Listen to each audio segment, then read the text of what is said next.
Hello, I'm Ben. This is my review of the movie The Gray for the Philip DeFranco Movie Club. Hi. It's nice to have something like this where I can review movies and join you, and I've respected your opinions a lot in the past, so it's a cool idea. I like the idea.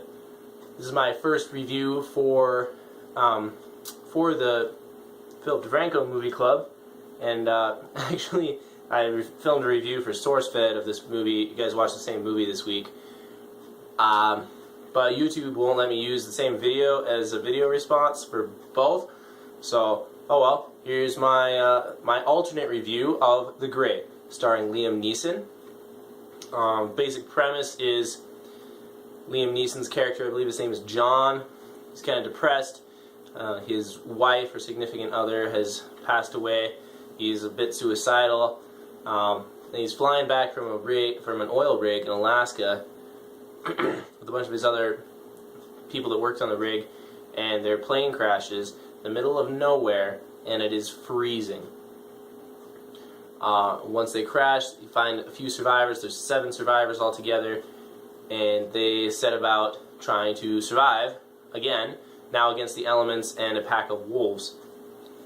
I liked the movie. I liked it quite a bit. I liked almost everything I've seen Liam Neeson do.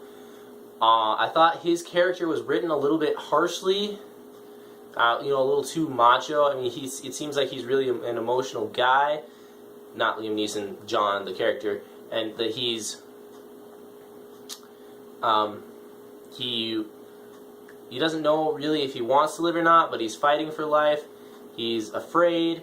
He really misses his wife, and yet he's just kind of cold and distant for a good part of the show.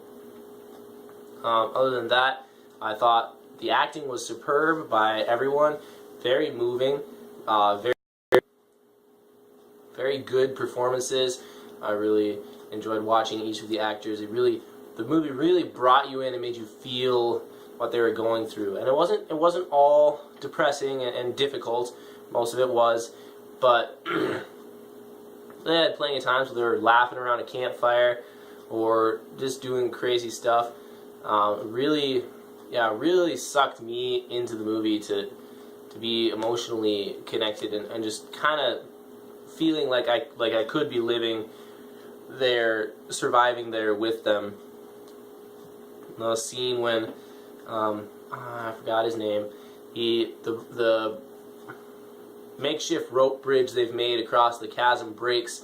He falls through the tree and he dies. And that his daughter walks up in his imagination. He begins to hallucinate and takes him away. And that's just beautiful cinematography and writing that just is really emotional.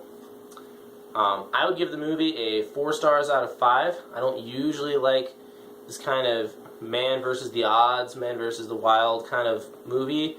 This one was very well done, very emotional. The acting and cinematography was superb. I actually got physically cold a few times during their blizzard scenes. They did a really good job of making it seem just cold. Yeah. I also really liked the ending. I think that may have been my favorite part. Just how there's this poem that Liam Neeson's character has been quoting through the movie about the main line is, "I live and die on this day," which I think is supposed to mean I want to live and I want to die, or it's something deeper than just the straight sentence. And he ends the movie saying that, and he's got his knife, he's got some broken glass, and he's going to attack the alpha wolf, or the alpha wolf is going to attack him. There's a bit of a cliffhanger ending. They don't show you who wins or even any of the fight, but just the music and the feel of things going up to that is just,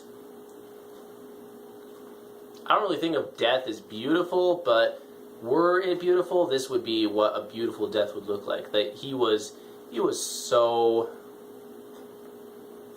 at peace. He was going to live, or he was going to die, and he accepted that. yeah, and in the end, it doesn't really matter that it's a cliffhanger.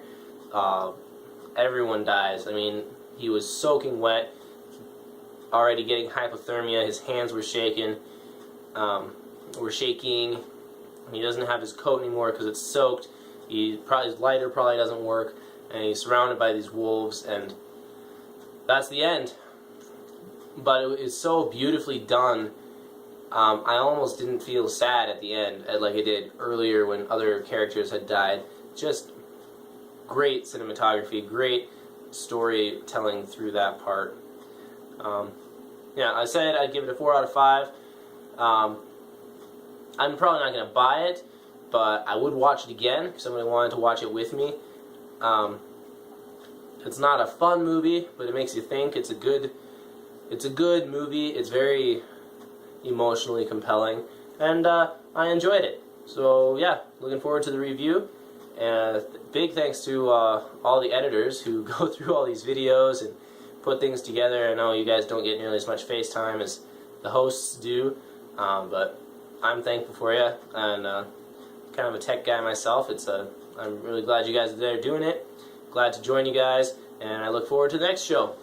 Thanks.